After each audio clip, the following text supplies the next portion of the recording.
نحمده ونصلي على رسوله الكريم اما بعد فاعوذ بالله من الشیطان الرجیم بسم اللہ الرحمن الرحیم۔ میرا آج کا موضوع ہے سیدنا صدیق اکبر کے حالات۔ سیدنا صدیق اکبر رضی اللہ تعالی عنہ جلیل القدر صحابی ہیں جنہیں خلیفہ بلا فصل بھی کہا جاتا ہے۔ سیدنا صدیق اکبر وہ صحابی ہیں جو نبی کریم صلی اللہ علیہ وسلم کے ہمراز بھی تھے، آقا علیہ السلام کو مردوں میں سب سے زیادہ محبوب تھے۔ سیدنا صدیق اکبر کا نام عبداللہ تھا، کنیت ابو بکر تھی۔ سیدنا صدیق اکبر کے دو لقب تھے، ایک صدیق دوسرا عتیق۔ سیدنا صدیق اکبر کے والد کا نام تھا ابو قحافہ عثمان، والدہ کا نام تھا ام الخیر سلمہ بنت صخر۔ سیدنا صدیق اکبر رضی اللہ تعالی عنہ کا سلسلہ نسب ابو بکر بن عبداللہ بن عثمان بن عامر بن عمر بن کعب بن سعد بن تمیم بن مرہ بن کعب بن قریشی تمیمی تھا۔ مرہ پہ جا کے سیدنا صدیق اکبر کا سلسلہ نسب نبی کریم صلی اللہ علیہ وسلم سے مل جاتا ہے۔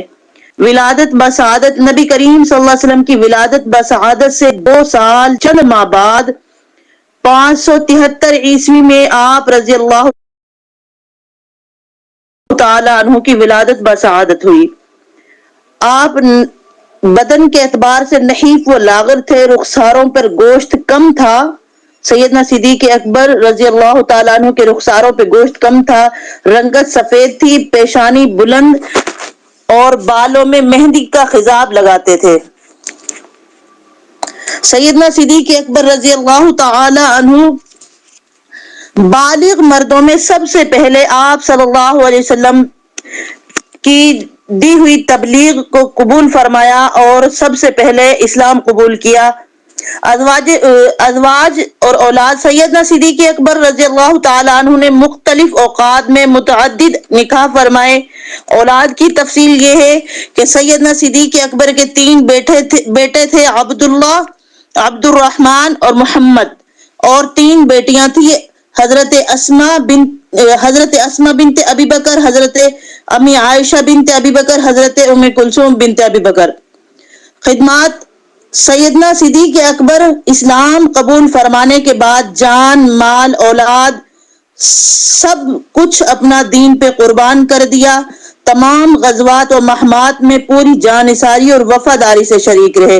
نبی کریم صلی اللہ علیہ وسلم کی دنیا سے پردہ فرمانے کے بعد مسلمانوں کے سب سے پہلے خلیفہ مقرر ہوئے۔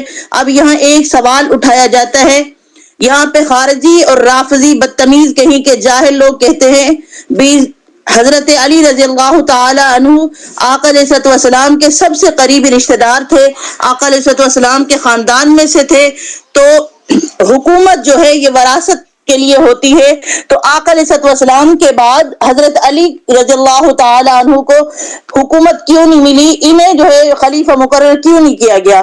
تو یہاں پہ سیدنا علی المرتضیٰ کے زمانے میں جب یہ سوال اٹھا، کیونکہ خارجیوں کی ابتدا جو ہے نا یہ سیدنا عثمان بن عفان کے آخری دور میں ہوئی تھی، اس سے پہلے امت مسلمہ میں اختلاف کا ذرا بھی بیج نہ تھا۔ تو سیدنا علی المرتضیٰ فرماتے ہیں کہ آقا علیہ السلام جب اپنے مرض الوفات کے قریب جب بیمار ہوئے تو آقا علیہ السلام نے، ہم بھی وہاں تمام صحابہ موجود تھے، میں بھی وہاں موجود تھا، آقا علیہ السلام کو میری موجودگی کی خبر بھی تھی، اس کے باوجود آقا علیہ السلام نے مصلی پہ سیدنا صدیق اکبر کو کھڑا کیا۔ یہ پوائنٹ میرے خیال سے ہم سب کو یاد رکھنا چاہیے کہ حضرت علی المرتضیٰ نے خود فرمایا کہ میں وہاں موجود تھا، اس کے باوجود آقا علیہ السلام نے سیدنا ابو بکر صدیق رضی اللہ تعالیٰ عنہ کو مصلی پہ کھڑا کیا۔ اور جب آقا علیہ السلام دنیا سے پردہ فرما گئے تو مسلمانوں نے پہلے خلیفہ سیدنا صدیق اکبر کو مقرر فرمایا۔ اپنی مختصر خلافت میں اسلام کے بہت سارے خوفناک فتنوں اور بہت ساری خوفناک آنے والے مسائلوں سے ڈٹ کے مقابلہ کیا اور روم اور فارس کی فتوحات کی بنیاد رکھی۔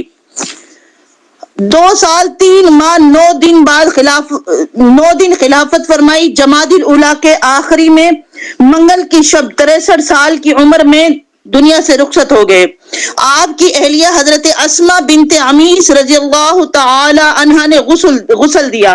اب یہاں سے یہ پوائنٹ بھی ہم اپنے ذہن میں رکھ لیں کہ اگر کوئی آدمی مر جائے تو اسے اگر مردوں میں سے غسل دینے والا کوئی نہ ہو تو اس کی بیوی غسل دے سکتی ہے۔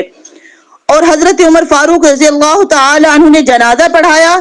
آپ رضی اللہ تعالی عنہ کو حضرت عثمان رضی اللہ تعالی عنہ، حضرت طلحہ رضی اللہ تعالی عنہ، حضرت عمر رضی اللہ تعالی عنہ، حضرت عبد الرحمن رضی اللہ تعالی عنہ، حضرت عبد الرحمن بن ابو بکر جو سیدنا صدیق اکبر کے بیٹے تھے، انہوں نے آپ صلی اللہ علیہ وسلم کو قبر میں اتارا۔ تو یہ تھے سیدنا صدیق اکبر کی مختصر سی زندگی کے حالات۔